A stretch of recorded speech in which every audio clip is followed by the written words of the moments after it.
Call to order the work session on AO 37. We'll begin by going around the table with introductions, starting with you, Mr. Bernhardt. William Bernhardt, Assistant Municipal Attorney. Danielle Fagley, Employee Relations Director. Dennis Wheeler, Municipal Attorney. Paul Holman, Assembly. Dick Trayton, Assembly. Dan Sullivan, Mayor. Attorney Hall, Assembly. Jennifer Dodson, Assemblies. And we, I think, Ms. Gray Jackson, are you on the phone? We're going to be joined on the phone at some point by Ms. Gray Jackson. She's waiting to be connected.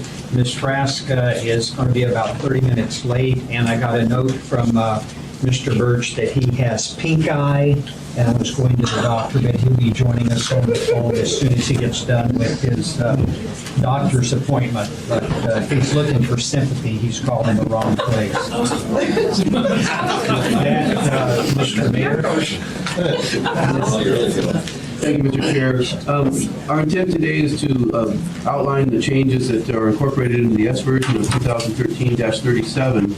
We met yesterday with the union leadership and walked through the proposed changes. And today, what we're going to do is there's a sheet that is in front of the ordinance itself. It lists the amendments kind of one by one and what page they're on in the ordinance. So what we did yesterday, and it worked fairly well, was we will explain each of them, and then people can go to the actual page of the ordinance to see how it's incorporated in actual language that fleshes out what the brief amendment describes. So what we'll do is Will lead the discussion on amendments. Danielle and Dennis are available to enhance any explanations, and myself as well. So with that, I'll turn it over to Mr. Bernhardt. And if I may, fellow assembly, let's try to follow the same protocol. We'll let the presentation be done, and then we'll deal with the any questions that we've got. Good morning. I'll try to be brief. We've listened to numerous hours of testimony.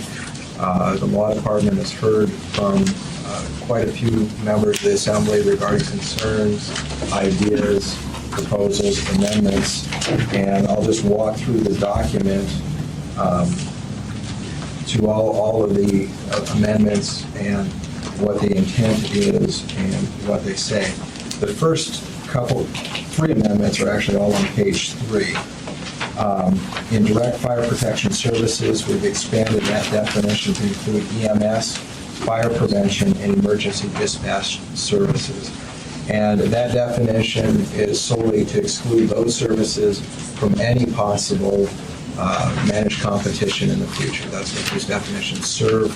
This is what is excluded from being considered for managed competition. Right below that is direct labor costs. We've added in total compensation including. And what the intent there is to help clarify that is the total compensation, what is paid to the employee as far as wages and benefits. It's not the equipment used in the department or anything like that. Right below that is direct law enforcement. Again, this is a definition that's been expanded to exclude these services from managed competition at any point in the future. Includes all police officers, and we put in the definition from the Alaska statutes. Community service officers and emergency dispatch personnel have all been added. Well, I'd like to have the minutes reflect that Mr. Plant has joined us. Good morning, Mr. Flynn. Moving from the definitions, we'll move to page 6.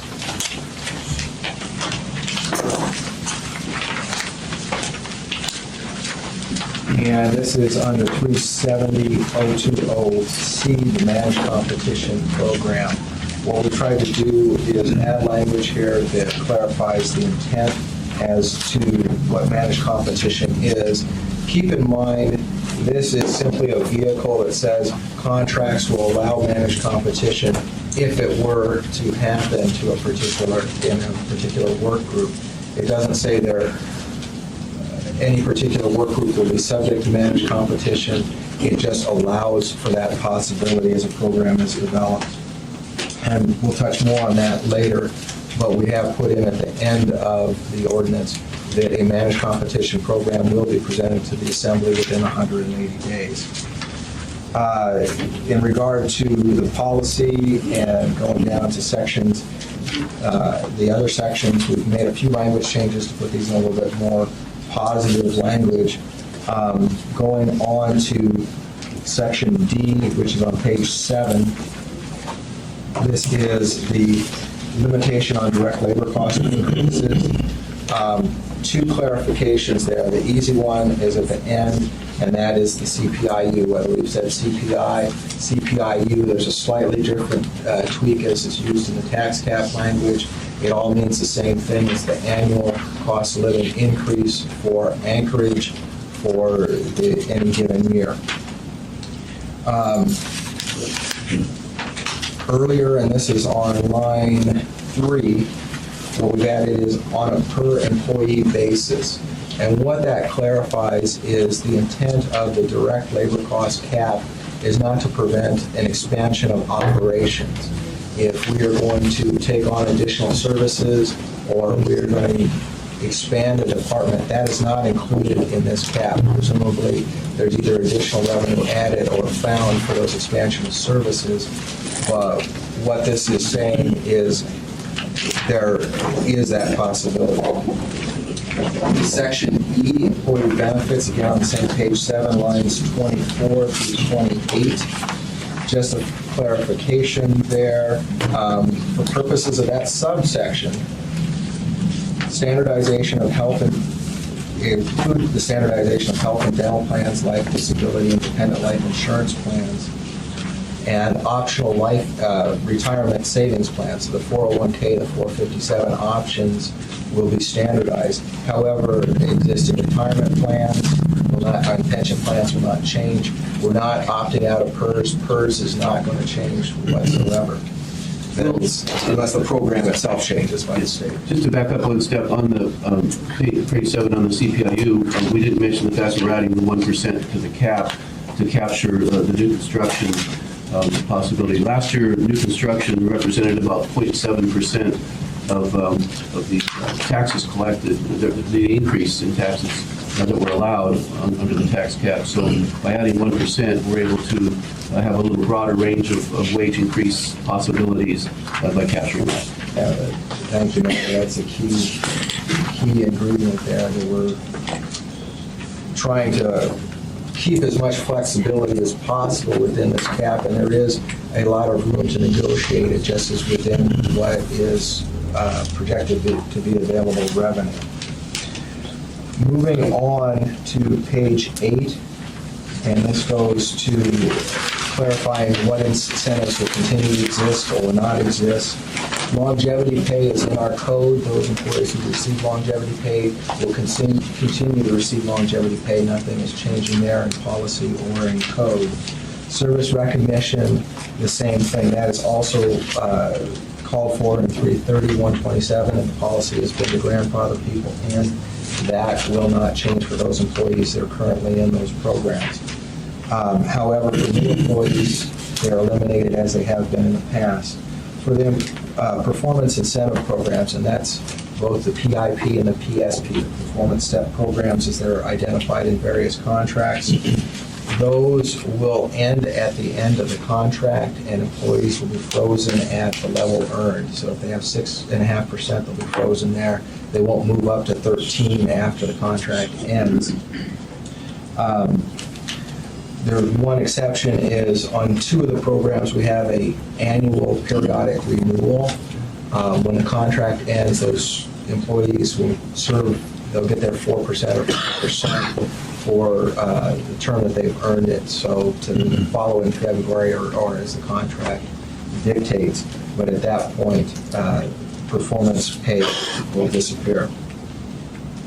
Moving on to page 10, the Employee Relations Board, and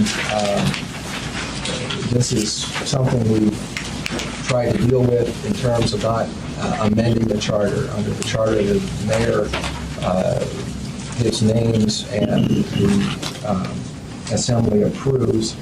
And based on suggestion, actually yesterday afternoon, we have created a system where the unions will propose several names to the mayor to be forwarded to the assembly for the seat C, the union seat on the Employee Relations Board. And I think that's recognition, as in the past, it is typically the board has, the mayor has followed the language of having a labor representative. Well, we're trying to solidify that. That takes us on to page 18.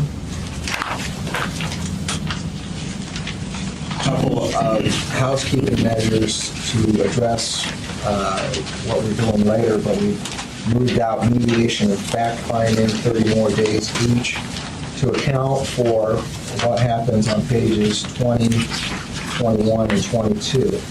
We have changed the impasse procedures in that the first version had totally eliminated any kind of binding arbitration. In the current version, we've added arbitration back in. This is what's called baseball arbitration. It allows for the arbitrator to pick between the two last best offers in their entirety. Instead of separating up to 17 subjects, it'll be one or the other.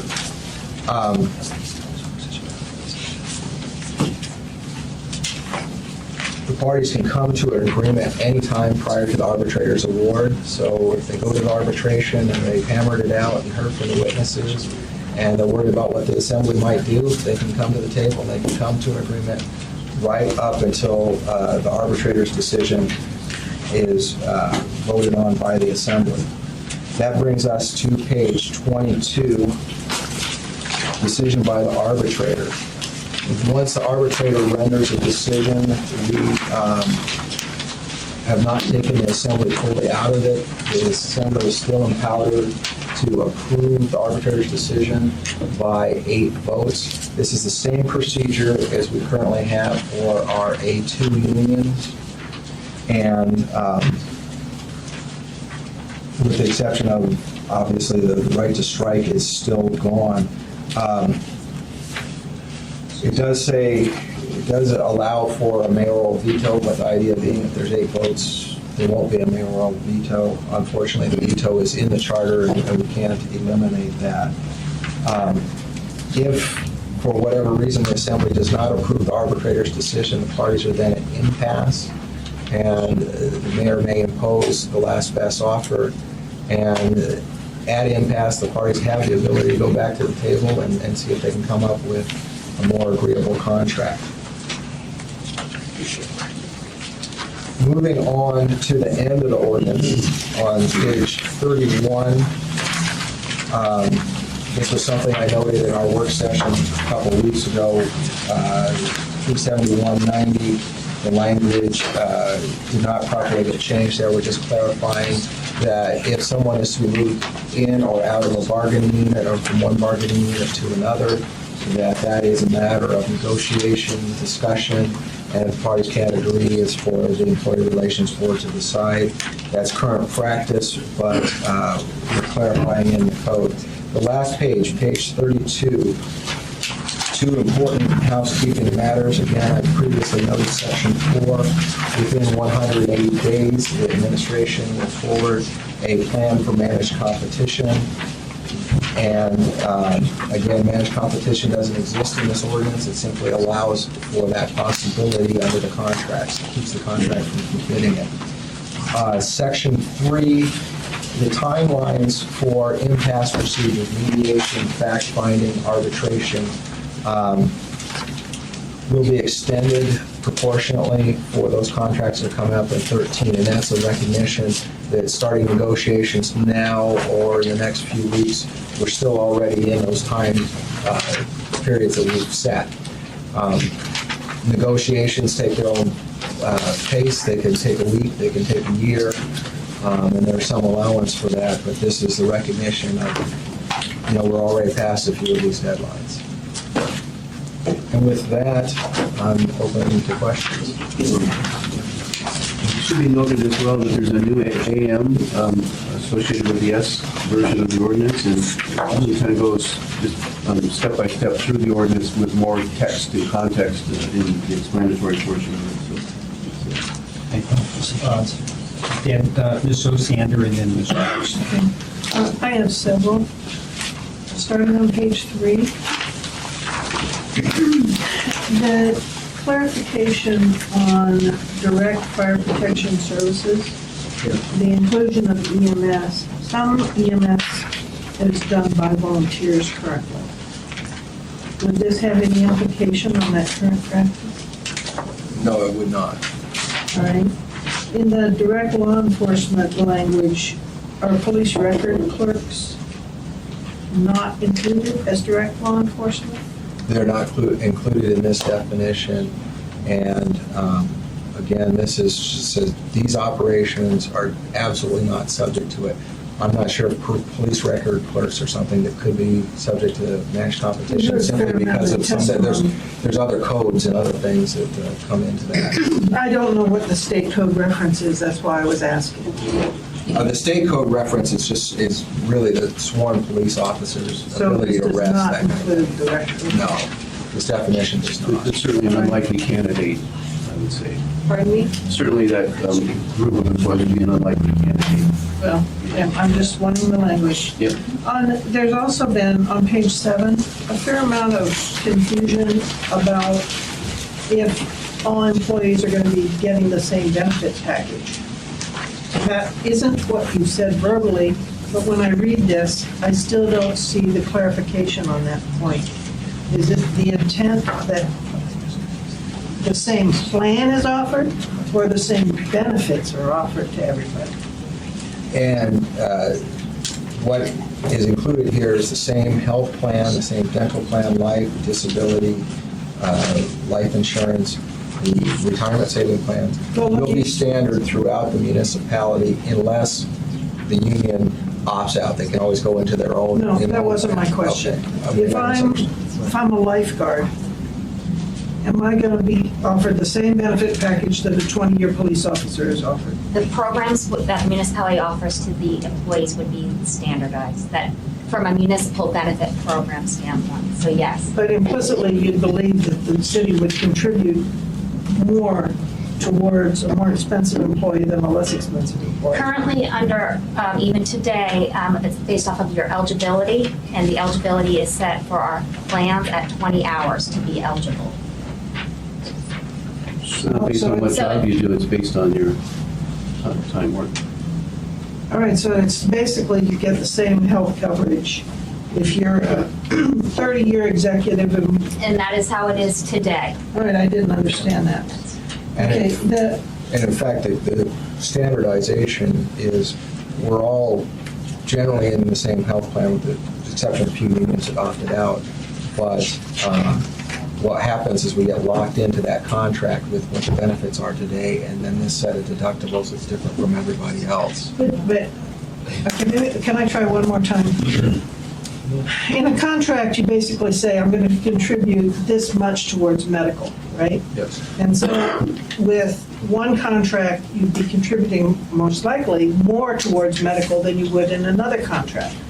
Yes. So even if you had the same plan, the first contract, those employees would see better medical coverage because there's a greater medical contribution from the city, correct? The coverage would be the same, the contribution from the city would be different, the cost share difference. Okay, it's our terminology is a little skewed here Yeah. because, okay. But right now, I'm on the same plan that the mayor's on, that most of our unions are, although they might have a different set of deductibles. Some of our unions have a set of benefits that go back a few years, but it's very similar. There's a large amount of confusion on that point, and I think it needs to be, everybody has to use the same language there, or we're going to get really down a slippery slope. I have a bunch more. Can I keep going? You go through yours and then we'll go through. All right, I understood previously that the administration had concerns over longevity and over performance pay incentive. But now the terminology performance step is in here, and that confuses me. Because my understanding is there has never been an objection towards steps moving up, as you're in you move up another step as you're in the unit longer. I don't understand what performance steps are in comparison with this PIP program? Debbie, I'll explain that to you. The confusion rests in that some of these performance programs in their contracts are called performance step programs. So there's two-step programs? Yes. Yes, so that's the complexity here. And What we've you're- laid out in AM specifically that the classification steps, that those are not changing whatsoever. What you're referring to is an Strictly- anniversary or a probationary step escalation from 1, 2, 3, 4, 5. There's no changes to that progression from an annual or a anniversary or a probationary increase as a step. Okay, and going on, the next thing is, you're saying that appointment to the ERB and the mayoral veto are both covered thoroughly in charter, and so we have no ability to change that. All right, Yeah, the The charter modification. provides that the mayor makes the selections and the assembly confirms those appointments. Okay. So, but nevertheless, the unions yesterday requested that they participate. One suggestion had been that the assembly appoint or makes the selection, or the unions make the selection. The best we can do under the charter No, I is that's see. what we're proposing here, where the unions put forth names that the mayor then chooses from, and you Yeah. confirm. And as you know, we've got an ongoing difference of opinion about the mayoral veto that Well, I this is- won't bring into this discussion. That's actually a different. I know. Different issue. This is just clarifying that this action, the Assembly approving the collective bargaining agreement is a legislative action that is subject to veto. This is just putting in code that language so that it clarifies what the timeline is, because the timeline, without addressing it up front, wasn't very clear in the code. By adding this in, it's clear that the timeline applies, so that if the mayor were to veto, this Assembly is still going to get time to exercise its right to override if it wants to. Okay, all right. There's also been a fair amount of discussion about the implications of going with the Fair Labor Standards Act on overtime and leave.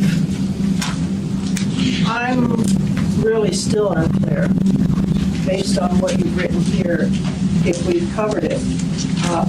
I think- I'm sorry, if you could particularly address, there was the gentleman who came up and talked about being on military leave as a firefighter. Could you address that and tell me how that would be covered in this situation? Okay, let me split out a couple issues here, because there has been tremendous, I think, misinformation on this. The language has not changed whatsoever from the original version, and what it makes clear is overtime is going to be time and a half. Now, when you qualify for that overtime, whether there's a shift differential, whether there's a callback, whether there's a premium on a holiday or anything like that, that's still subject to the personnel rules, subject to negotiation. So we're not just taking the Fair Labor Standard Act minimum of this is all you ever have to pay. The memo from one of the union attorneys that got people riled up on this jumped to a bunch of assumptions that just don't exist either in this or could exist. There was the provision that someone could work 11 hours and not get paid. That made the assumption we had police officers on a salary schedule based on a 40-hour-a-week schedule.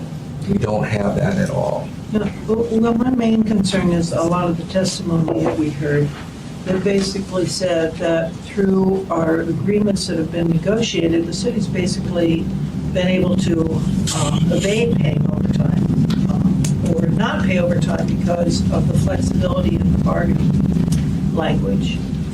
My fear is if we move away from that, the implications may be increased costs for the city. And I guess I just need some more general background in this. You know, as far as the paying overtime, we still retain all that same flexibility, whether it's the comp time provisions, whether it's the Kelly shift, whether it's for police officers, the 207K provision, all that is still there as a minimum, and we can negotiate above it, we can negotiate better systems. We've always been subject to FLSA as far as being the minimum. And frankly, I've learned way more than I wanted to learn about scheduling over the last 2 weeks.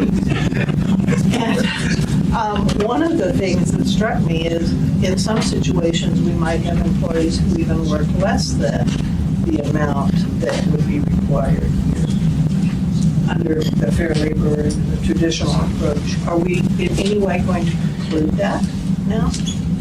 No, this is still open. The idea is that people will try to get closer to a system where people are compensated for actual hours worked. However, nothing in here, as it says, all municipal employees, paragraph 4. Overtime compensation eligibility is defined in AMC Chapter 330 and sequence. What it leaves open is for negotiation and get some standardized policies, but it does not change any of what is available to us as policies to create the most effective and most efficient procedures. And I think you had a question in regard to military leave. Yeah. We are governed by the federal law, USERRA. In 330, we allow 10 days for National Guard leave, and then we also allow for unpaid leave time when someone is on a long-term deployment with rehire provisions.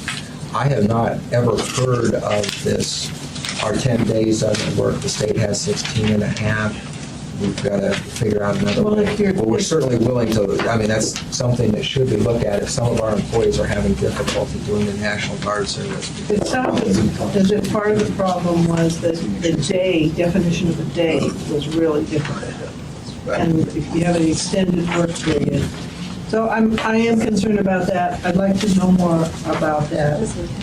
So just going to be a real bottom line here question, if Okay. you can do it. I'll try. And that is, so if there is in a contract a provision that modifies overtime, leave recognition, the contract language will govern.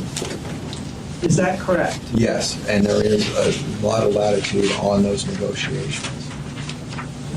I got to turn pages. So, I have a few more though, but I can yield if somebody else wants. And just to advise, once again, in the question and answer document, as well as in the AM, a lot of those questions are fleshed out. Well, I tried to read it, Mr. Mayor, but I haven't read it thoroughly enough to No, I'm just saying for understand future, it. for the weekend, for your homework. Okay, well, I guess I'm going to have to read chapter 3.30 then, because that's what your reference is, and that's existent. So if we're in accord with existent, then you would think existent would work. Correct. And like I said, this military leave issue, it's the first time anyone that I know of has heard of it. We're going to look at it and figure out what we need to do. Okay.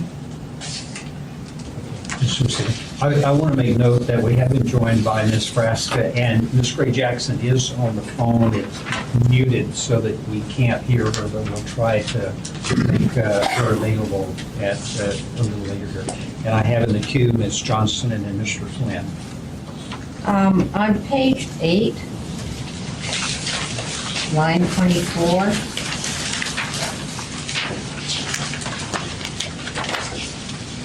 I wasn't sure why we included education incentive pay for IAF, because aren't we talking here about the PIP program? And weren't we looking at education as one of the negotiated items? The, first on line 24, that's the name, their program combined it in one title. First of all, the education part and the incentive pay part. So I just used that title so it's easy to find if somebody wanted to look at that particular contract.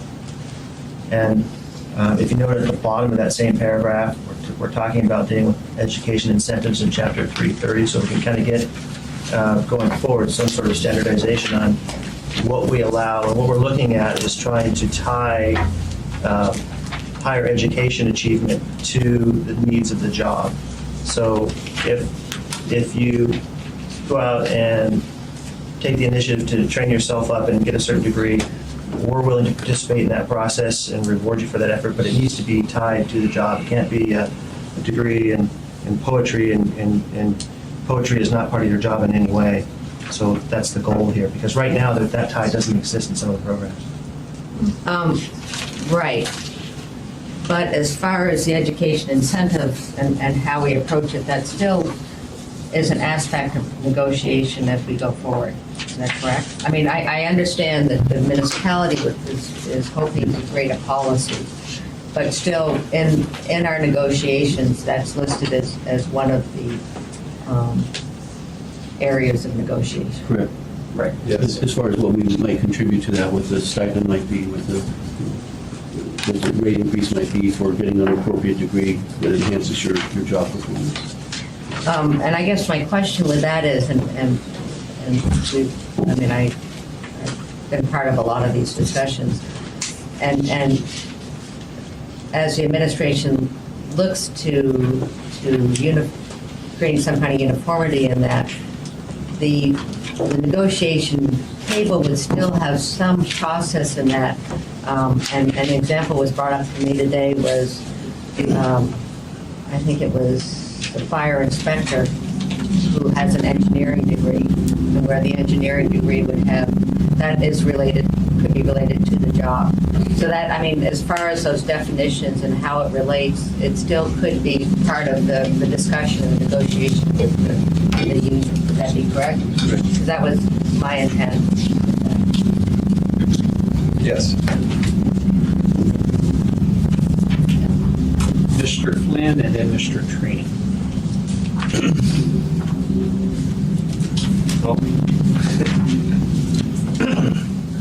So I'm just handed a memo that apparently the municipal manager put out saying that we're not going to change the way we use seniority in assigning shifts. Is that correct? That is what the policy is going to be, and as a practical matter, there's been language in here to increase flexibility in handling scheduling.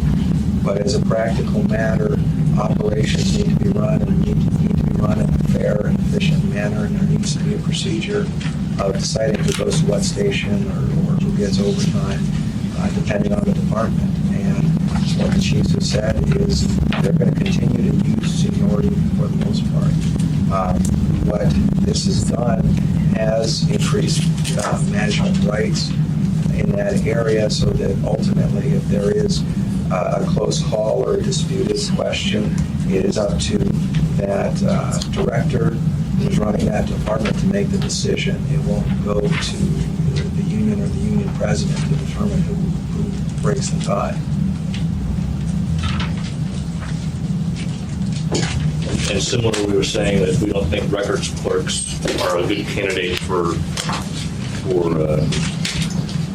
managed competition, yet we're still including them as folks that can be, whose jobs can be bid out. Well, the focus of this provision is to deal with those groups that clearly everybody's on the same page. They should not be subject to managed competition. Those are the ones that are listed in the definition. Everything else will be looked at. And most people might say, well, most likely that group is not going to be. Most likely this group could be. But those decisions are going to be made later after we develop the particular program and present it to you guys for your approval. I'd like to point out, the word seniority is not used anywhere in this ordinance.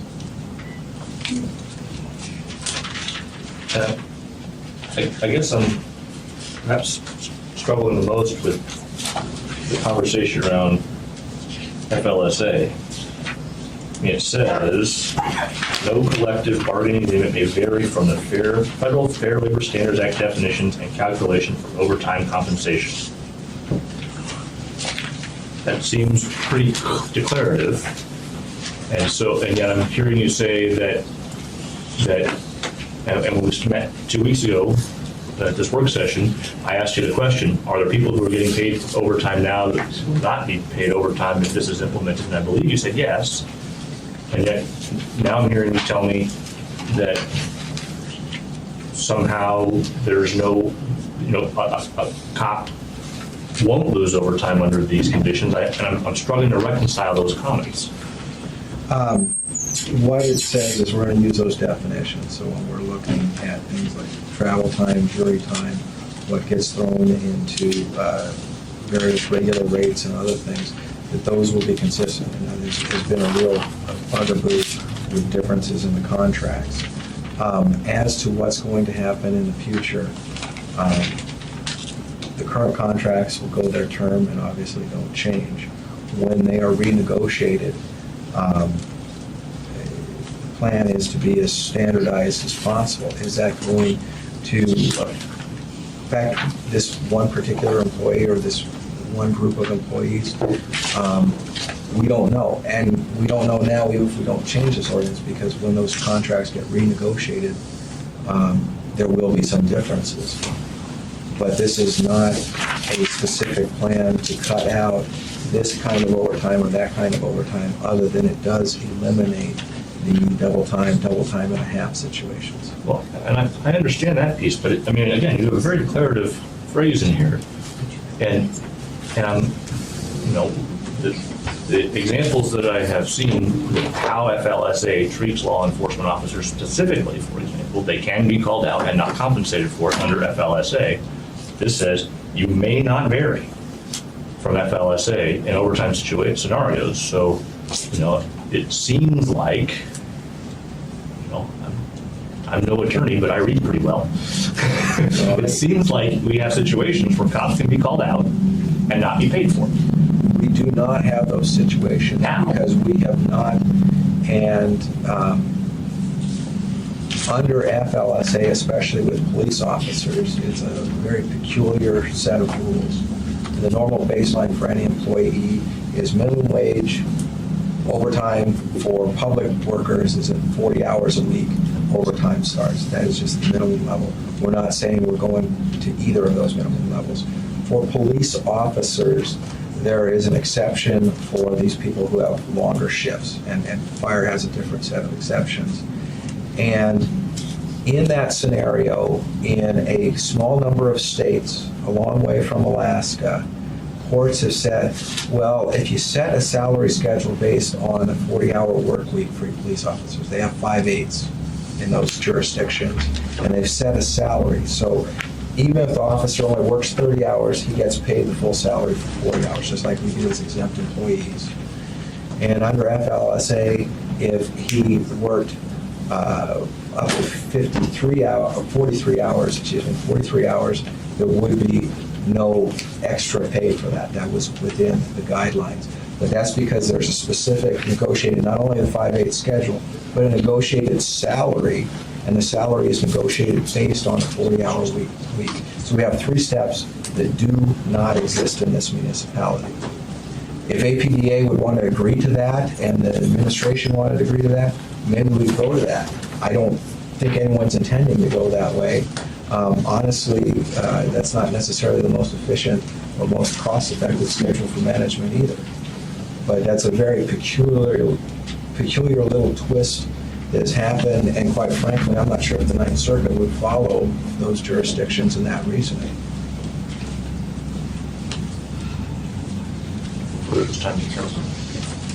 Mr. Train? Mr. Chairman, question for administration. We just got a letter hand delivered dated March 8th from the bargaining units that are offering to hold wages consistent.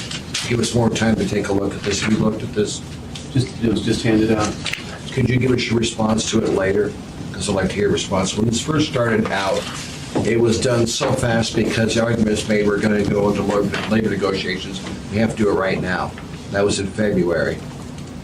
And so I'd like to find out what the administration response to this is, because this appears as if we don't have a problem we have to deal with right now. And the other thing is, Will, are you the author of the S version, or was this outsourced? The S version was done entirely in-house by myself, Mr. Wheeler from the law department, and as is with any S version or any ordinance, a lot of input from a number of other people. Any outside counsel? Not on the S version. But there was on the original version. The original version, outside counsel was brought in. Actually, at my request, we had an individual here in the community that was in the battles in the 1980s and 1990s, has a lot of historical and institutional experience, and he came in to assist on understanding, framing, putting it in a historical context. Yeah, I found the AM from August on that, so I appreciate that. A couple of questions for you. Are the police sergeants and fire captains to be removed from the bargaining units, yes or no? Are they going to not be able to participate in the unions as members? There's nothing in here that says that they will be pulled out of the unions, and I don't think any of them would be. What we have under supervisory employee is that definition, which we've had for the last 23, 24 years. It's been litigated. It has, I think it's 12 different parts of that test of what's a supervisory employee. This is added a 13th. Most of our sergeants, I don't think, have supervisory duties, and to be quite honest, I'm not the one to ask about operation. Could there be a situation that comes up a year from now, 5 years from now, when we look at a position and realize this person's supervisory? At that point, there's going to be a discussion with the union, negotiation. If it can't be resolved, it goes to the ERB. But I don't think the definition of supervisory employee has changed that dramatically. We've simply recognized that they do have responsibility for approving time. Could I get something in writing on that point, if you would, please, from the administration? Because I appreciate how they're being treated now, but administrations change, attorneys change. Written verbiage doesn't, so I want to have it in writing, if you would, please. What's critical here is that the test, the process doesn't change. So the factors are there, the analysis has to be done, there has to be consultation with the bargaining unit, and to the extent there's any disagreement about how that works, it would go to the ERB. So even if a future administration took a position on what a position should or should not be, you have to analyze the factors and you have to go through the process. Okay. You know, it's supervisory employees. We've got a lot of employees that have duties that are someone could say are slightly supervisory. We've got a lot of employees that are in between. Should they be in the bargaining unit, or are they part of management? And there's a whole gray area that runs I all want to over figure out there. where that gray area is for many people that are worried about not being able to participate in the union anymore. On page 3, let's get down to direct law enforcement. Debbie talked about clerks. With so much of our world changing to computers now, our police vehicles are basically a mobile computer. We've constantly been putting computer devices into it. So the IT people at the police department they're going to be taken out of unions, and that's something that we could outsource as a function. I don't manage competitions, the phrase you want. I prefer outsource. I have no idea. There's policy considerations. And I think anything dealing, especially with the police department, with our prosecution unit, you know, we've got Aspen, there's very strong state regulations on those, there's federal regulations. That's a real big step that we'd have to look at very carefully. There's not only just the practical business aspects, but there's just the legal aspects. What jobs can be separated?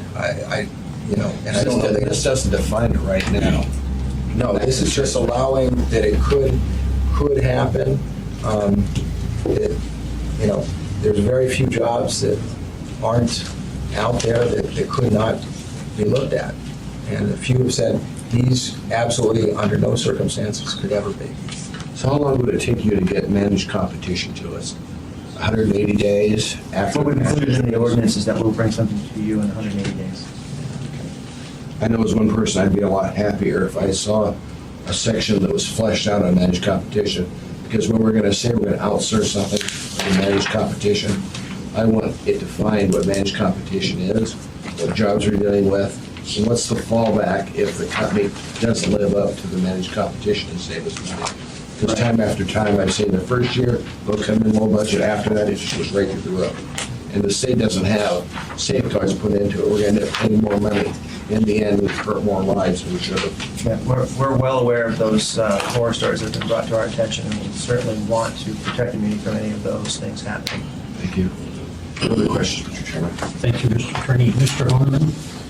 Some of the areas I had concerns with have definitely have been addressed, but maybe I'll flesh out a little bit more if I could.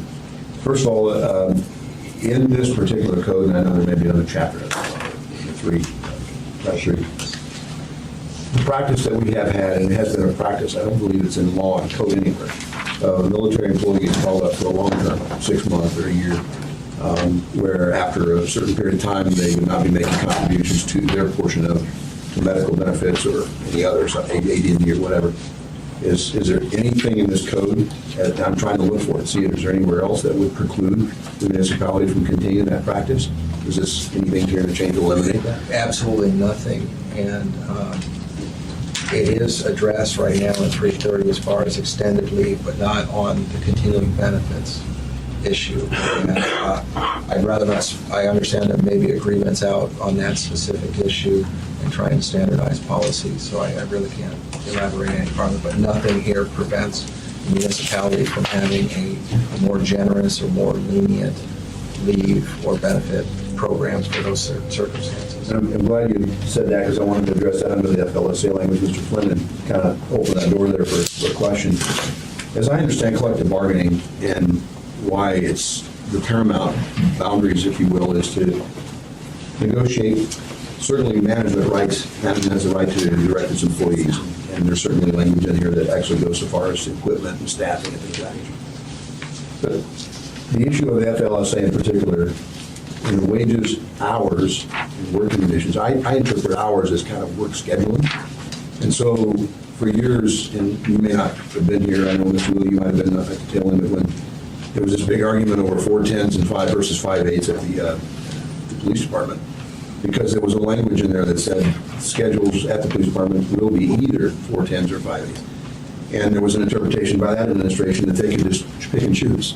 And yet, for years, there was this, and I know that there's been some kind of soreness over past practice, but there's been a practice of negotiating at every contract negotiation. And then both sides have discussed it, and would there be some give and take? And I guess in the interest of working hours or working conditions, so the wages, the hours and working conditions, I guess it would fall on the latter two, from my perspective. Does the language in this code have to be so narrowly defined? And I think what Mr. Flynn was trying to get at was that you shall or you must, rather than, it is the intent, but maybe something that's softer that gives us a little more latitude to bargain with and to allow that management to have their rights and flexibility, but to have a little more stability and consistency to meet the collective bargaining intention. Because I've heard the mayor say, we're not trying to end collective bargaining. So I want to know why the language has to be that restrictive and why I can't allow more. I think the question is, what does the assembly want to have happen? Currently, the sponsors are interested in a scenario where the administration has clear guidance that there will not be double time, for example. So if it's the will of the body that there's less clarity in terms of what's going to happen, then the assembly can change this, but the goal right now is to have clarity that there's not going to be double time offered or accepted through contract negotiations. So really, it's up to the body to decide, how much do you want to leave open-ended and buried through 9 different contract negotiation scenarios, or how much do you want to have clarified up front in code that this is going to happen and this is not going to happen, and these items are subject to negotiation and these other items are not. So right now, the goal is to be very clear that we're not going to provide for double time as an option for overtime. But, if the body wants to go a different direction, you certainly can. With that, I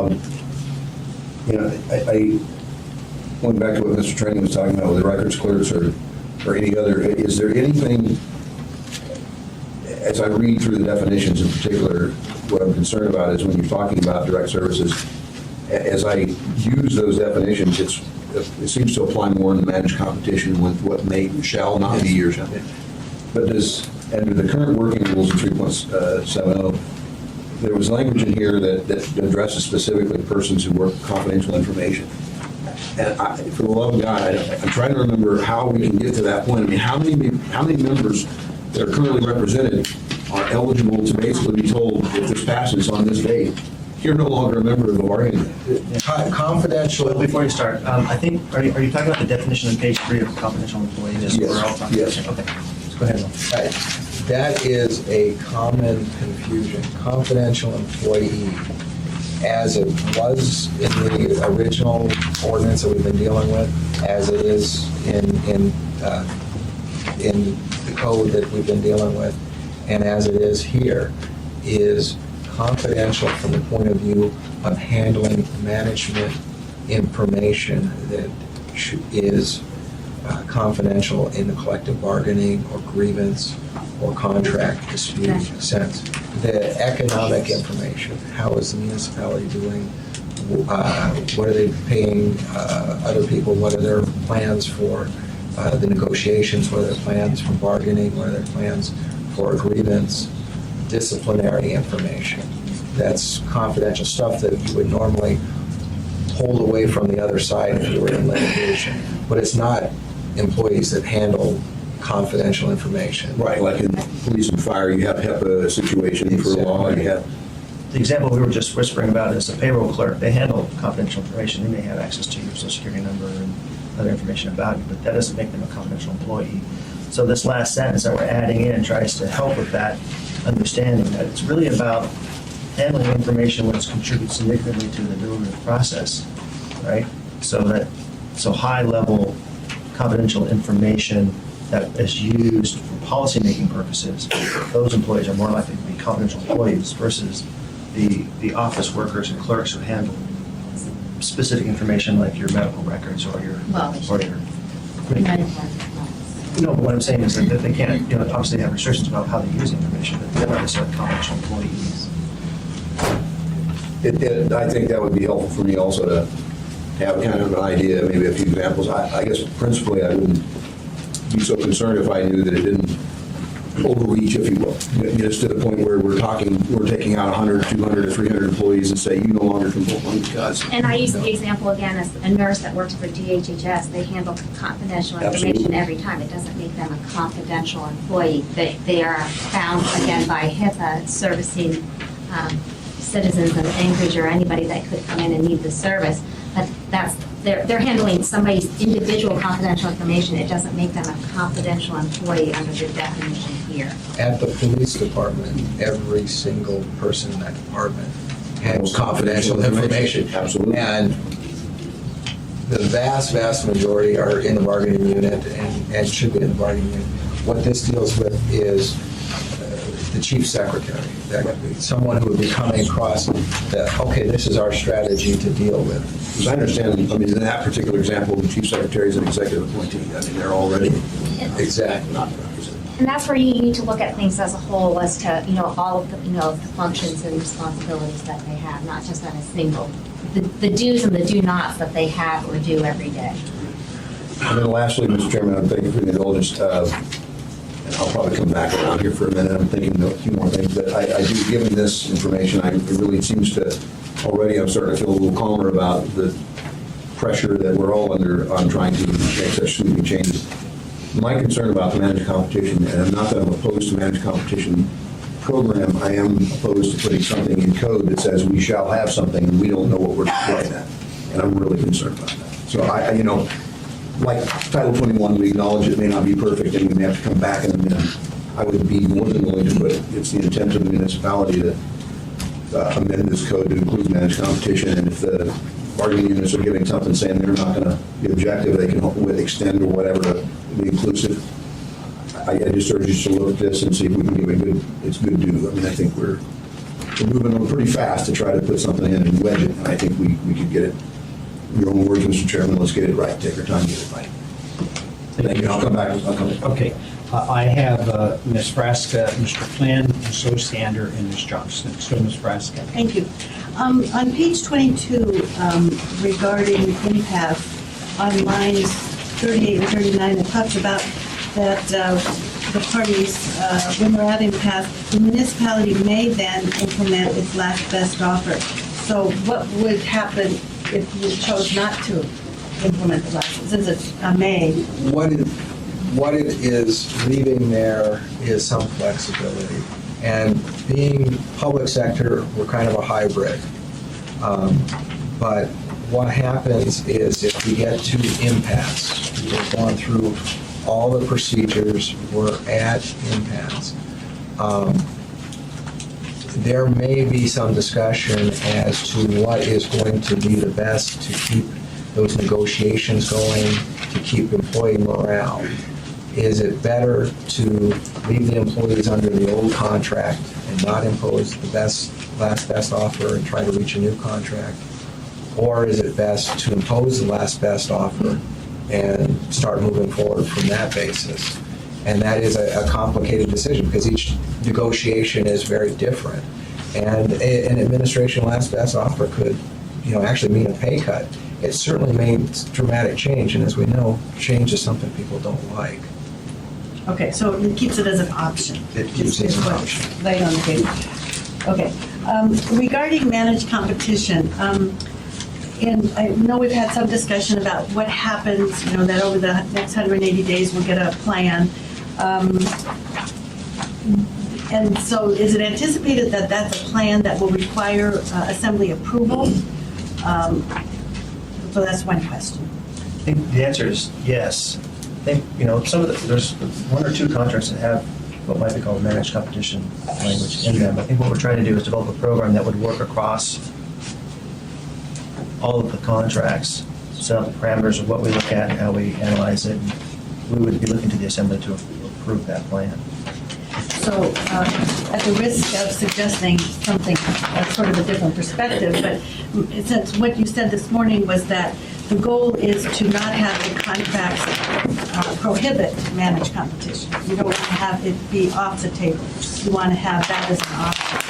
So would an option be, an alternative to have stated in here, that no collective bargaining agreement can prohibit managed competition, or approaching it that way? I mean, does that make a difference? Does that meet some of the concerns as opposed to prescribing it? Can I ask that question to the sky? So, The sky answers yes. So anyway, so it's a thought. We'll be happy to noodle that, if you will. and Okay, yeah, me too. Discuss it with the sponsors and see what they want to do. Okay, I think so, there was some concern that such a simple sentence, that would be even worse than what we've put in as far as what's going to happen. okay, because it's not prescriptive then, at least in my thinking. Okay, so that's fine. So in terms of standardizing health benefits and insurance options, is that something that then also, once we've worked out what the options will be, is that something that then comes back to the assembly at all? What, Is there there would be a process to bring things forward. Again, the concept would be, again, we would put things into the personnel rules because it would apply to our employees, and the personnel rules would go through the assembly process. So there is a process that would be looked at. So you'd be amending 3.3 though? That's Yes. right. Okay, and then that would come to the assembly. And that's So actually is- the next step in this Okay. process is the personnel rules. Okay, so that does engage us. Okay, so at the risk of giving you one more piece of paper, after getting these in the email yesterday, I sat down and tried to sort out, because, what I heard is the concerns and the question marks about what's it going to mean to people's paychecks? Am I going to be doing less money? So I just for your people's information, and I attempted to sort it out. What I saw was still on the table for negotiation. What was previously negotiated is now going to become the employer's discretion within these guidelines we've discussed. So I just offer it to you if it helps as you're sorting it out. And any corrections I welcome, just because I'm trying to keep a menu. And if you go to page 1 of 4 of the question and Yes. answers, the second one, what will be left to negotiate, lists all the things, the wage scales, workload, seniority, meal periods, leave accrual, premium, specialty, shift differential, pay enhancements, meal periods, hours of work, shift schedules, overtime eligibility, benefits, tool and clothing allowances, tuition reimbursement, union dues, definition of bargaining unit. So it fleshes out even further Okay, from very our good. conversation the other day. Right. So anyway, so just offer that up. And that's it, sir. Thank you. Mr. Flynn. This is table from you, Cheryl. Yeah. Also a question about the arbitration piece, and I just want to make sure I'm reading this new idea correctly. We're basically saying the arbitrator cannot blend the two last best officers, they have to pick one or the other. So we have binary decision there. And then whatever the arbitrator decides comes to the assembly to either approve or disapprove. Yes. They don't get to pick. And then the mayor can either veto or not veto the assembly's decision. Let me take it through the process. And it has to be a supermajority. The intent of having the full last best offer is to try to get an agreed contract, to get the parties closer, because when you're negotiating, preparing for arbitration with different categories within the LBO, you might leave one high saying, okay, the arbitrator's not going to go with me on that. I don't mind they're so bad, but then I can be real hard on this one. Having those different categories actually pulls the parties farther apart. So hopefully we come to an agreement. If we don't, the LBOs should be fairly close. An arbitrator picks between those two. The arbitrator's decision goes to the assembly. Obviously, if the assembly approves, that's by 8 votes. That's a veto-proof over majority. That's the contract. And again, and I would defer to Dennis, the charter says the mayor has a veto power until we change that. But that is effectively the process. And what that would allow is if we had a bargaining unit or an administration that took an extremely hard line that was way out of range and an arbitrator actually went with it, which is always a possibility, that then it comes to the assembly, the elected decision makers who are responsible for the budget, to just say, hey, we don't agree with that, who are also responsible for our employees and their morale, and could say, we don't agree with that. But it makes it the public process, you can hear from the public, and it's done in a public manner. But, I mean, this is more of a comment than a question. It seems like we've created a pretty steep hill if you do have an administration that's feeling particularly hard-headed about something. In order to overcome that, you basically have to get an arbitrator to go with you and then get 8 votes on the assembly. Otherwise, you're out of luck. So, That's the way it is now, like with the plumbers and pipe fitters. you have a hard-headed administration, so no. But in that case, the arbitrator blended the LBOs, Right. and therefore, it wasn't one side having got no votes, one side getting everything or nothing, and now that's the way this is set up, and it seems like a pretty steep hill to. Anyway, that's a comment, it's not a question, so it's probably not appropriate now. The other piece on the prohibition or the requirement that the union pay the city for their time, I think it's on page 7. And I'm not going to pretend to be an expert in how the departments run themselves, but it's my understanding that, if an executive or a supervisor who's not in the bargaining unit is having some difficulty with one of his or her employees, they will sometimes bring in a union representative to help sort it out. So we're saying that in that case, the union has to pay for that union representative to come in and help the supervisor? That is the change in there, and what this is a balance of, in the ideal world, we have working shop stewards who are just come out, they're available to deal with a dispute, a question, whatever, it's no problem. On the other hand, we've got situations where we're paying half of an expensive employee's wage to essentially fight the administration. We do have situations where we have certain shop stewards who walk around City Hall all morning for no apparent purpose, but they're quote on union business. And it's been made very clear that the public would like union time to be paid for by the union and municipal business paid for by the municipality. I don't disagree with that. I mean, obviously, if a bargaining team is made up of union representatives at the table, they're doing union business. I guess I'm concerned that by being quite as absolute as we appear to be here, it makes it pretty difficult for a supervisor to leverage his union resources, his or her union resources, to resolve a problem. We're saying, sorry, if you're there, you're paying for it, and they say, well, we're not paying for it. Now the supervisor's just sort of stuck. Right. I mean, is there a way around that? I mean, given what you've written here, is there a way around that you could somehow say, okay, in this case, the city's not paying, the city will pay for it? It seems like the answer is no. I think the code language is clear. How it actually is done by the supervisors, we'll have to wait and see. I mean, So we're advising supervisors to ignore the law. right now, supposedly under most of our contracts, all the shop stewards are keeping track of their time. And to my knowledge, that's not happening anywhere. Okay, I recognize the problem. I'm not sure that I'm not sure we've come up with an artful solution. I'll leave it at that. That's all I have. I want to make note that Mr. Birch, we assume with pink eye, has joined us on the phone. We're glad he's not here. Yeah, we're glad you're not here, Mr. Birch. And I will note, Ms. Gray Jackson, I do have you in the queue for a question. But currently my lineup is Ms. Osiander, Ms. Johnston, Mr. Trini, and then Ms. Gray Jackson. Ms. Osiander?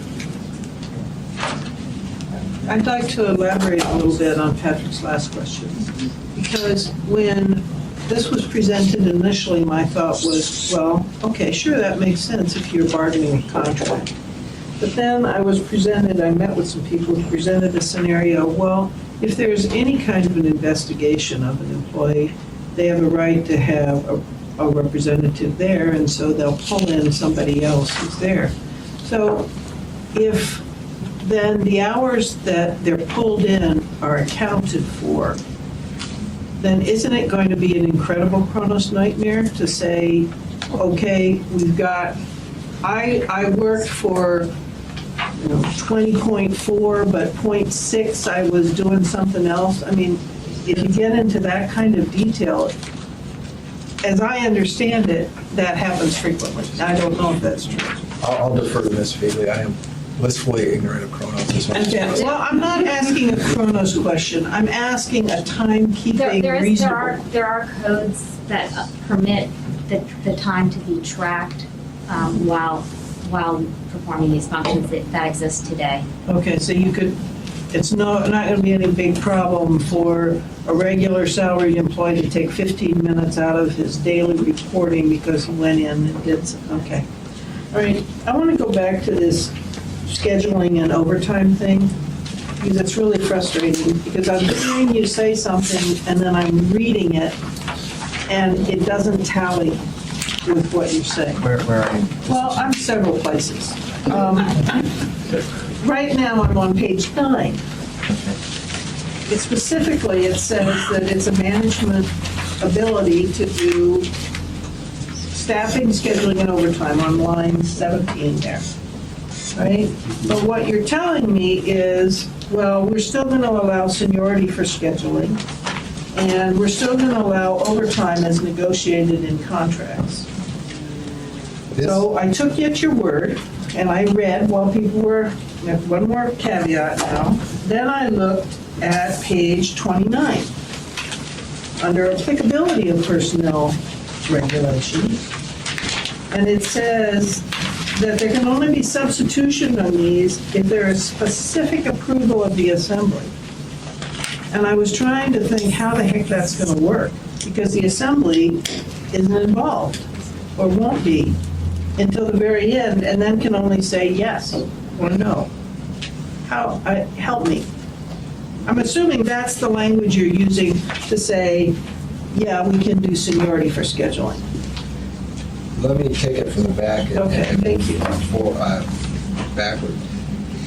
Page 29, specific approval of assembly. The idea of being there is when the assembly approves a contract, it is laid out, these are the provisions where we're varying from personnel rules. That it's not hidden, it's not buried in there, and everyone figures that out a year or two later when it's costing us a lot of money or something like that. In regard to the page 9, that is the management rights section. And if you look carefully at the language, it has not changed. Number 4, take disciplinary action. Management has never had the right to unilaterally just take disciplinary action without collective bargaining unit input in that regard. Relieve maintain efficiency of government operations. Again, that's a broad one. These are the management rights, and we've attempted to strengthen them. They're balanced against the wages, hours, and working conditions, which are mandatory subjects of bargaining. Those two sets of terms just overlap each other so much. We've tried to strengthen management rights here, but as a practical matter, by putting in equipment, staffing, scheduling, we're not able to establish that as an absolute right. My duty as the municipal attorney will be to fight for that as much as I can, as I still do. But I'm going to struggle with this for a while. I hear what you're saying. Go back to the other part, though. The only time the assembly is going to see the contract is say it comes, everybody's kumbaya, we vote and we say yes. At that time, you're saying that we have the provision to say that specific personnel rule violation we didn't change, we don't agree with? That's a line item into the contract? no, it's not. I don't think anyone was intending it as a Could you line read item. that section again? What page again, Mr. Tim? 29. Okay, so the old code allowed substitution of the personnel regulations through the contract, Uh-huh. okay? What we're saying is that can be done, but only upon your specific approval. Yeah, I read that. I just right. don't know how the heck you're going to do So, that. for example, we present to you all the time, side letters, for example. And so to the extent that there's an issue where the union needs something, we need something with the union worked out, and it may not be specifically allowed by the personnel rules, or personnel rules are unclear, or something like that, we do a side agreement. We present it to you, and you approve it or not. So this just makes it more clear that we've got to bring that stuff to you guys. We can't just do it on our own. Yeah, we don't want a situation like happened before where, numerous side letters were executed without the assembly involvement. So all this does is So all clarify. the seniority stuff and the overtime stuff are going to be in side letters?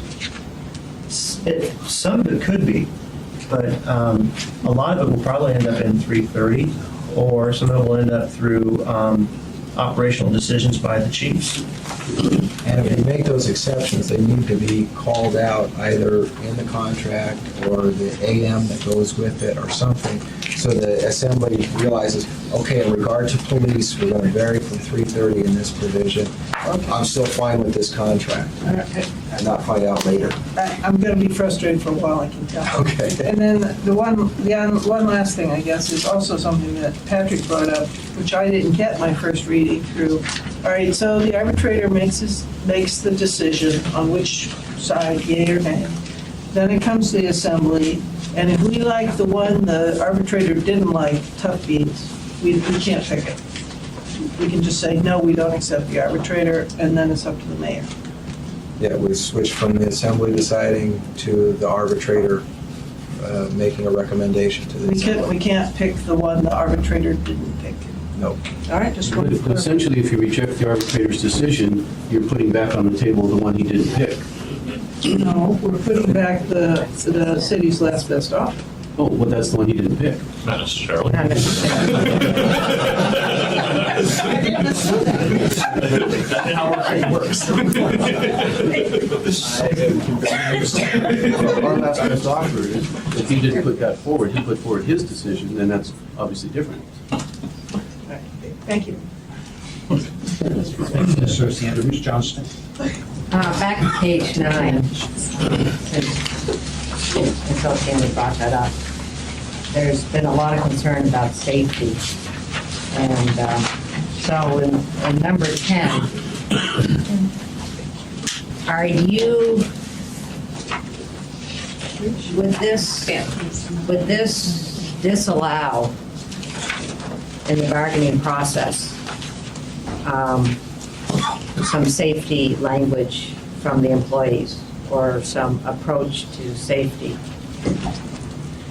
It's not entirely disallowing it from the bargaining process.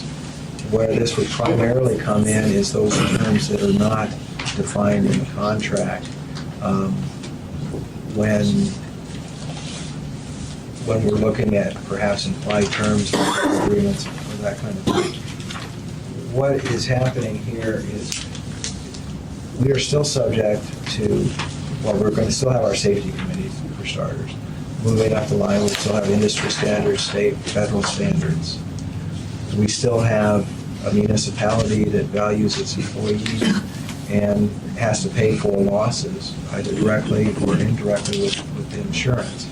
So the municipality is going to be just as safe, but what we are trying to do is expand management rights on ultimately, when you have to make this determination of the equipment, the 4-pack, 3-pack issue is one of them, but more importantly, where to assign those engines, that's ultimately with the people that are responsible for carrying out the operations of the department. I would point out that the chief of police, the fire chief, and all their deputies are folks that came up through the lines. They know what the safety issues are, and they know what's important for their employees. So take, for example, if you had a fire chief who's has a rig, and that fire chief is sick, and would it be management's option to have that rig go out without a fire chief? Me, Captain. Captain, sorry. Or if, let me put that in another way, say it was, if something like that was part of the agreement, CAB, would that take care of that situation? Or would this trump that? I don't know enough about operations to really. But and maybe that isn't, but I'm just saying, what I read or what I'm hearing from you is, as you go to the negotiating table, this is the structure that the administration is going to the negotiating table with. And the union has their structure that they're going to the negotiating table with. It doesn't necessarily mean that there could be some safety aspects that come to us as a contract that maybe would allow for less flexibility in management if we accepted it. Am I correct? And So that's- is it a negotiable, I'm saying, is it a negotiable term?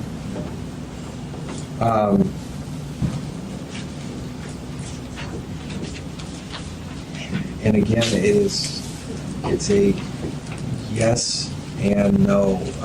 There is some room for negotiation, but certainly the assembly has the overall power too to set policies. Back to the Miss Oceander issue. I'm trying to get how you say that this all interlocks. And I have I've had an impression, but I want to make sure I'm correct on this. And so that there would be, I mean, if a contract came to the assembly that maybe suggested that certain safety practices would be ensured, and the assembly approved it, That would certainly be viable, because, I mean, that, no doubt about it. And so then it is somewhat of a negotiable term as far as what I'm understanding. Well, and let me set the context. In regard to management rights, those, strictly speaking, just the simple law is supposed to, these are management rights, and we don't lose them unless we negotiate them away. So it always leaves room for negotiation. Now, how that gets interpreted is, I mean, arbitrators all have different views, and obviously management's view of what's been negotiated away or what's not is different. But we always have the right to negotiate away these rights. So this is our policy setting statement? The way to look at this is that, with respect to safety, what we're talking about here is that there may be many instances where you have a disagreement about best practices. And you're looking at operational efficiencies and budget and safety and all these factors. And at the end of the day, what we're saying is that there's a decision to be made about what's in the best interest of the meeting in terms of all of those factors. Management needs to make the call. Now, if management wants to make that call, our expectation is that they're going to do that with the very best information that they can get, including input from the experts that it hires, including its safety officers, following the policies that it puts in place either at the department level or community-wide in terms of what should be considered for safety purposes, checking with the risk manager in terms of what our insurances require or allow, and certainly working with experienced employees who know how to operate safely. So, while we're saying we've got a tiebreaker here that needs to go to the municipality, we're not suggesting in any way that we're all of a sudden going to ignore all of the input that we receive at every step in the process. So there's other factors that play into this. This is just, again, just setting the stage. Absolutely. Thank you. Okay, I have Mr. Trainee, Gray Jackson, Horniman, and Mr. Flynn. Mr. Trainee? Thank you, Mr. Chairman. Will, can you give me a copy of your SARA, please? I want to take that in juxtaposition of this.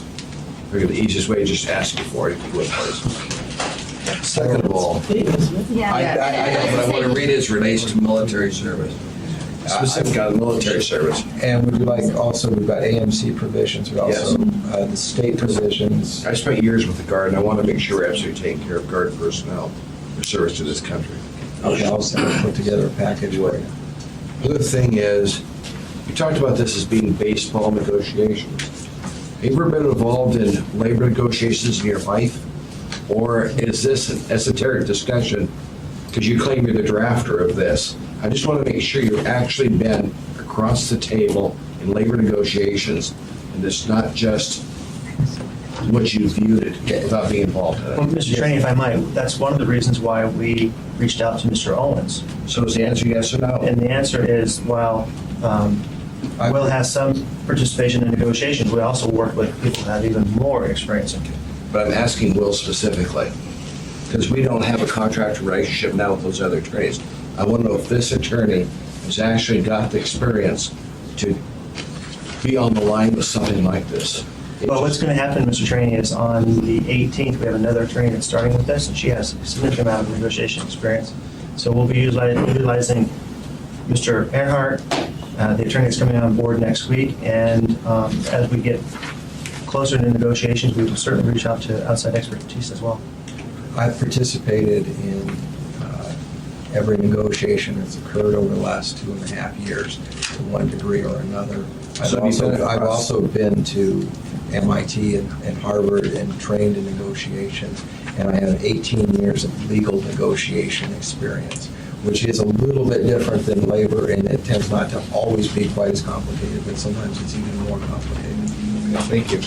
Other questions, I've been looking at hours, watching videos of the Assembly in 2008 contracts when they approved them. And many times I get the impression the Assembly approved contracts they never read. Much like Congress approved laws coming in they never read. And that's my fundamental problem with saying, don't worry about it, trust us, we're going to bring managed competition to you.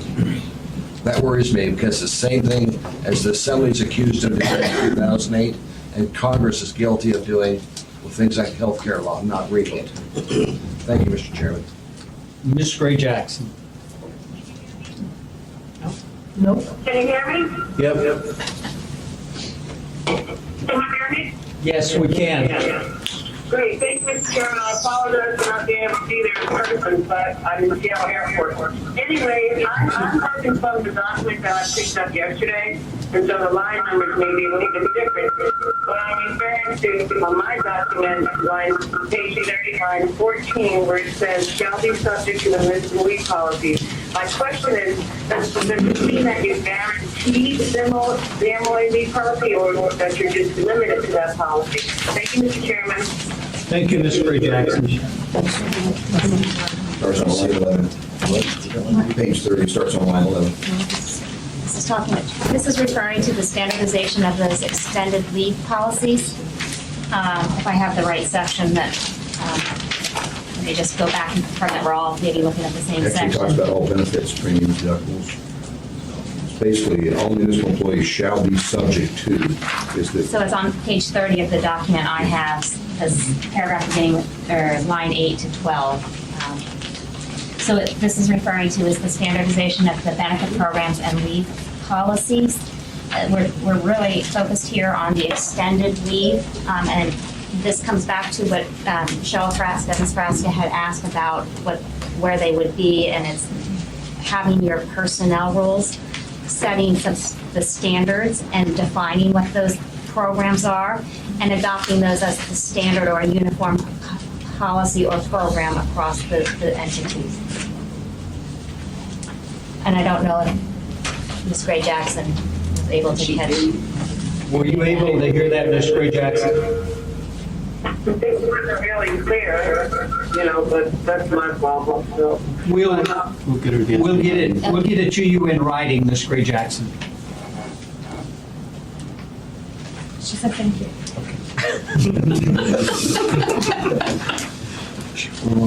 Mr. Harmon? Well, I'll help out, I think, a little bit, because I have the same question. And I suppose it's presupposing that it goes back to 3.30 on the personnel rules, but are you saying that these are items that will not, like the leave policies and programs are not subject to negotiation? That would be uniform. So no matter which bargaining unit you belong to, Right. it'll all look the same? That's right. And that will be addressed on 3.30? That's right.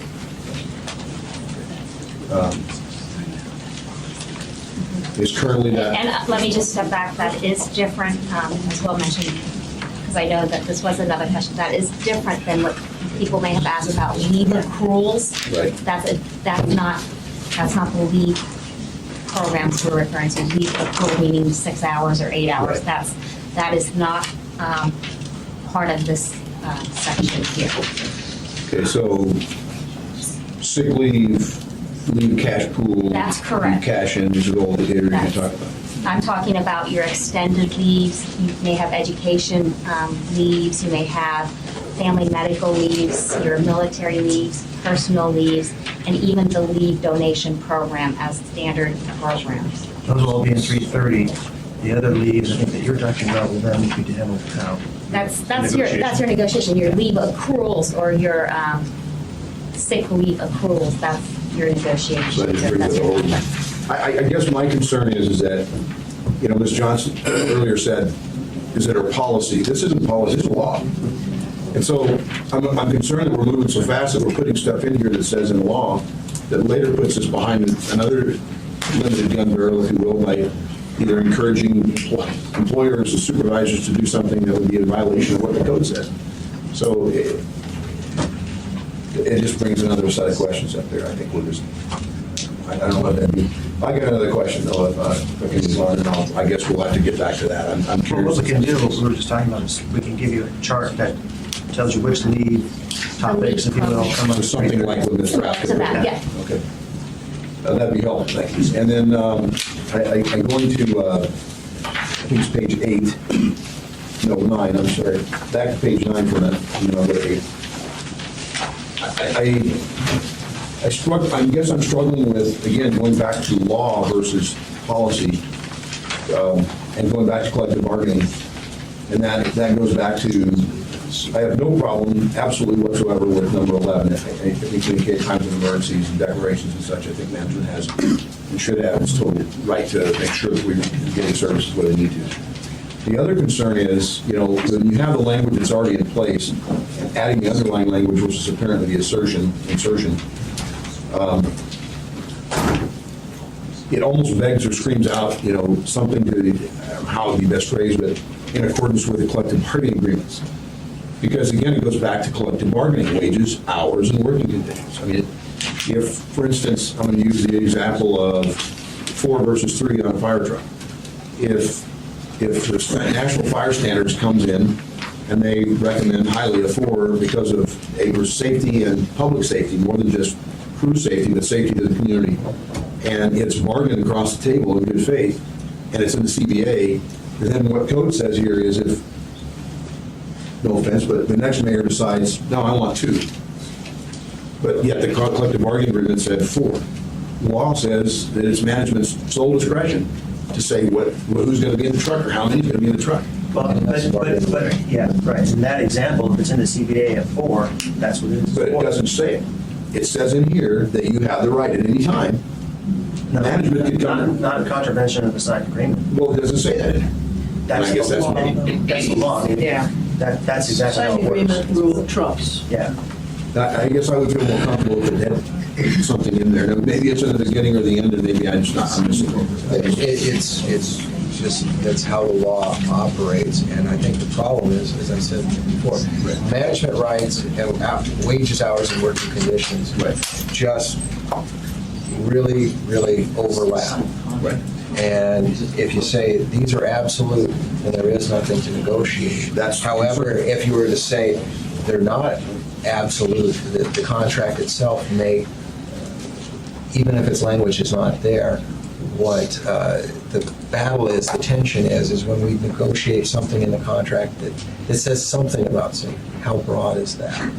And that's where the lawyers get paid, is we fight about how much we've given away in the contract or how much we haven't given away in the contract. And I have no problem This has with- just strengthened it, that we're going to try to have a little bit more control over equipment. If it specifically says 4 versus 3, that's in the contract, we can't change that. But that doesn't mean we also gave up what kind of tires they have on them. I give you that. And again, I have no problems with the arguments of lawyers, that's what you get paid to do, and you're supposed to bargain and negotiate hard. I would expect that. I'm concerned that we're putting something in code that overreaches, once again, because as my understanding from law, federal law trumps state law, trumps city law, then you get the signed agreements. And if we're saying FLSA, we go back to the argument and the example of you're locking in a federal FLSA, what's to say that the state trumps the federal, it doesn't, what's to say the locals, and what does the signed agreement say? If it's not in the code, if it isn't in the law that says we can, then we're being restrictive. And that's what I'm saying. This language that you're talking about in this section does not and would not trump the CBA. Bottom line. And would there be a problem putting that in? Well, the existing, Inserting it? no, because then it would void this whole section.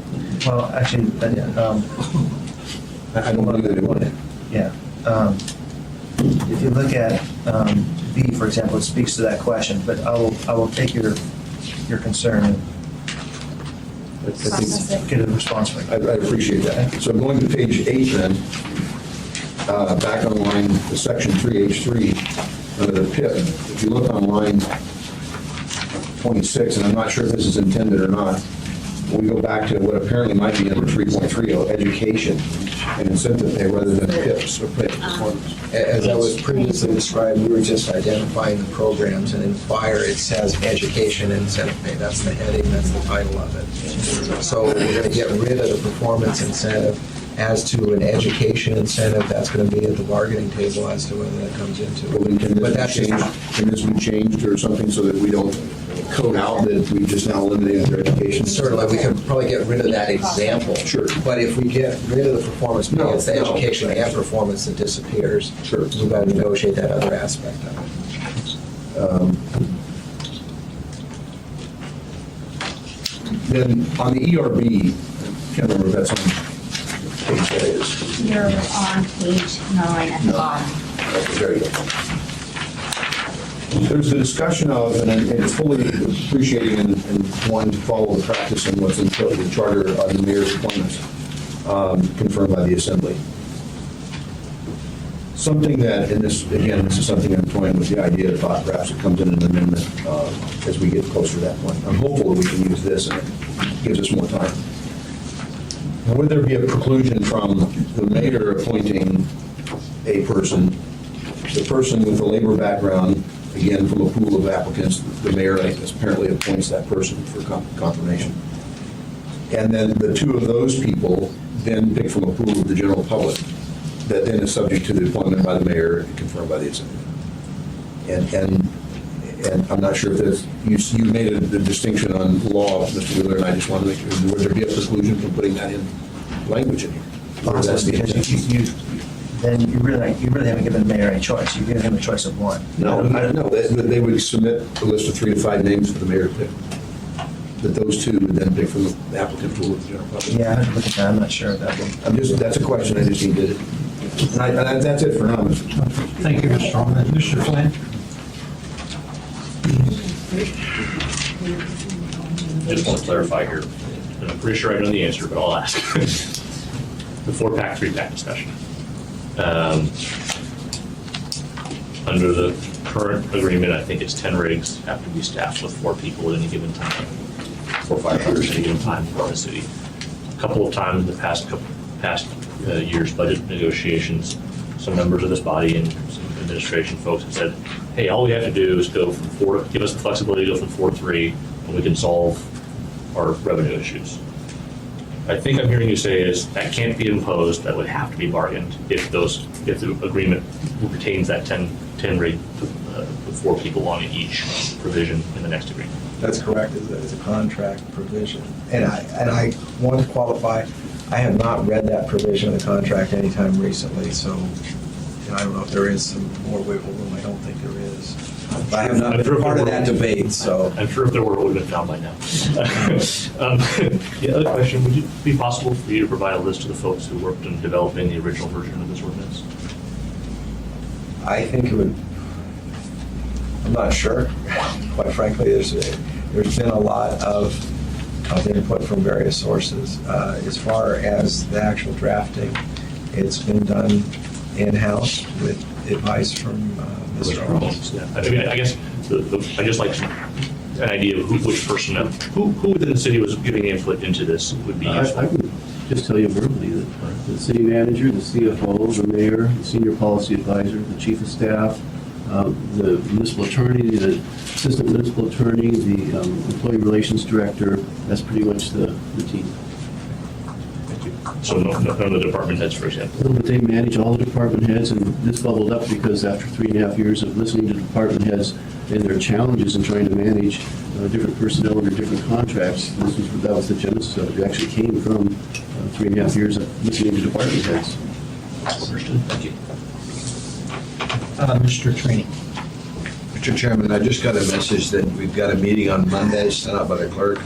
Would you allow testimony on 37S also? Because you're very specific, you said on 37. I want to let the public know that if they got an S version, they can also comment on that. Absolutely. I wanted to have you clear up. Thank you, sir. Any other questions? Okay. Ms. Osiander? I'm sorry, one last one. So it appears that we're going to need to do some work in 3.30 conjointly. Is that your intent? That's the next step. But not, you haven't got anything prepared yet? I mean, It would be an awful lot of work to do, and if this doesn't move forward, then you've done a lot of work for you. well, it would just help clarity a little bit here, particularly in this whole issue of the leave and the scheduling bit. So I keep being hung up on this scheduling and overtime because it appears that there's recognition that seniority in terms of scheduling and overtime isn't necessarily problematic, at least it's recognized today. But I just one more time want to underline, I read this as prohibiting that for future contracts. And you're saying yes or no? It is not prohibiting it, but it is tipping the scale in favor of management when there is any vagueness in the contract. I'm sorry to keep hammering this. It really isn't clear to me. It really isn't. I don't know what that means. Will we look at 3.30 for clarification of what that means?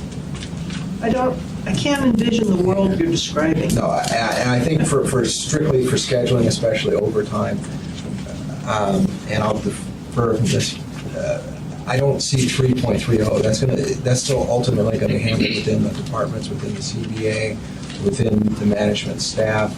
There's going to be procedures.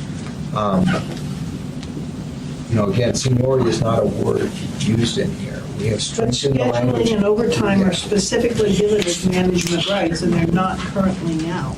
Yeah. We are strengthening that language now to the extent we bargain it away, clearly bargain it away, we're going to lose it. But Management we're trying to set the strengthen it. schedules. That's the bottom line. That's how it's going to Thank you. bad. That's what managers do. Yes, sir. Mr. Hahn? Well, as it relates to the arbitration and picking,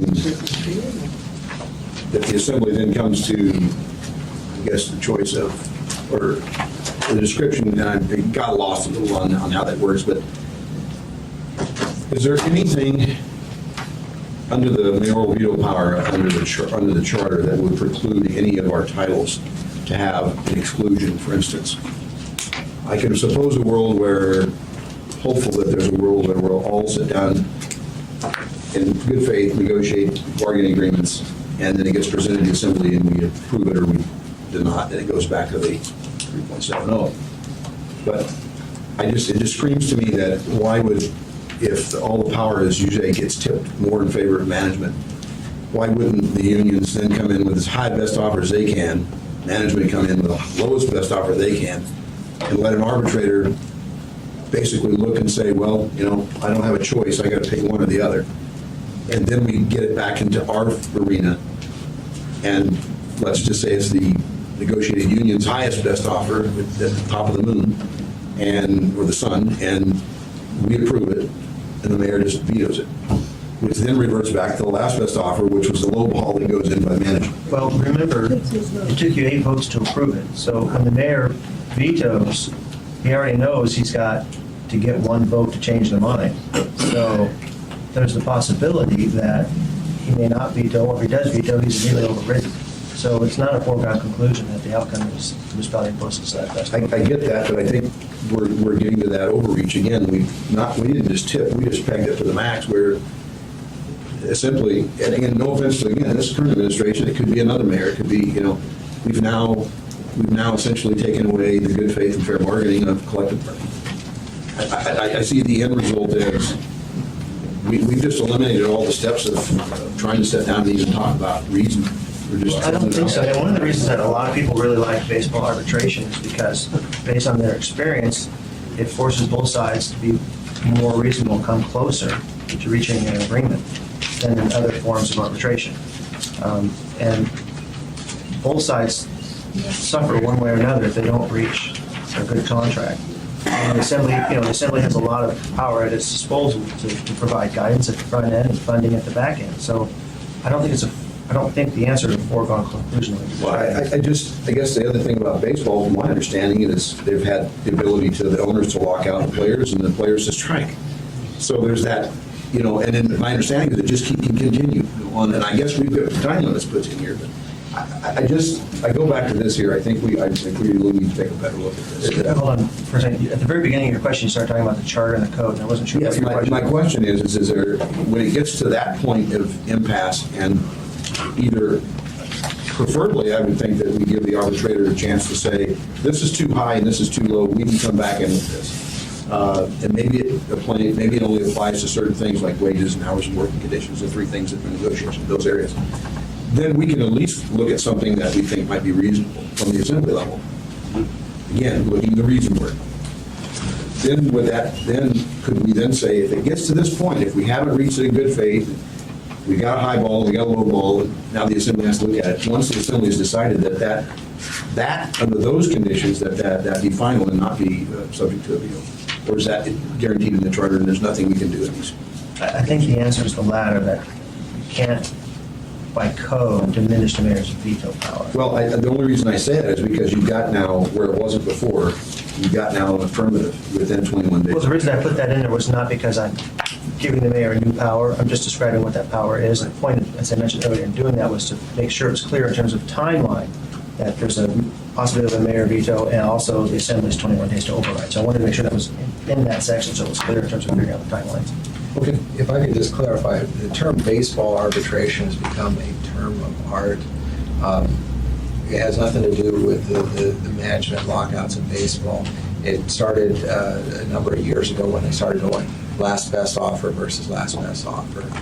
And they call it, there's night baseball, there's day baseball, and it's just used in all terms, whether public, private, what have you. And it may have originated a long time ago, but it really has nothing to do with baseball and their labor disputes that they have these days.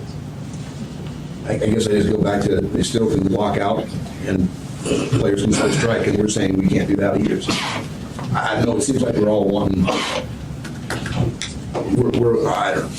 I guess I'll just have to keep saying. Well, the example that Will's used in the past as well, you got to consider that in the private sector, for example, Boeing can move to another state. We can't move. We're here. So I get that. we don't have the option to, lock out the employees. We don't have the option to move our operations. So there is a balance there. Mr. Train? Dennis, you talk about reasonable mayors. I've known some reasonable mayors that vetoed an action of 10 members on the assembly, hoping that they can turn a couple when it comes back to veto override. So we can't always assume they're reasonable mayors. But I'm not sure that they've ever been successful in actually tend to change their I think mind. you'll find some, a couple times, they were successful. But anyway, going back to the absolute power of the mayor to veto, you reference a legal opinion from Dick McVeigh. But Dick McVeigh never signed that opinion. I watch your opinions, they come from your assistant attorney to you, and you sign off on them. Yes. But the one you reference doesn't have McVeigh's signature. Do we have him using it as a normal response when he was the city attorney? Not So I signing? looked, and there were at least 5 or 6 in the opinion index from that time frame that were assigned by the assistant attorneys, but not the municipal attorney, and they were distributed and passed out. And, I don't know what the protocol exactly was in 91, but they've been saved and preserved in our index as formal opinions. And I've seen the AG's office do something very similar. In fact, when I was assistant AG, there were some opinions that I issued that didn't go up through the AG to go out to the client. Do we have other time where Dick McVeigh actually signed that opinion? I have, there's some where he has signed, and there's some where he has not. Give me an example of both, because I just have a problem where I think maybe the assistant municipal attorney said, this is what I think. It then went to the city manager, bypassed Dick McVeigh. If we're using that as a precedent for putting this as absolute power of the mayor, Yeah, I don't know where it's at. My point in including that, my point in including that in the example was really to focus on the fact that it was Mayor Fink had used the veto of those collective bargaining agreements, presumably premised on that opinion. But just to show you, there were examples, and I don't know that I would call it quote unquote legal precedent per se, but Just but I understand your point. I'll give you examples. Thank you, sir. That's all. Any other questions? Not, I'm going to adjourn this meeting so we can set up the meeting.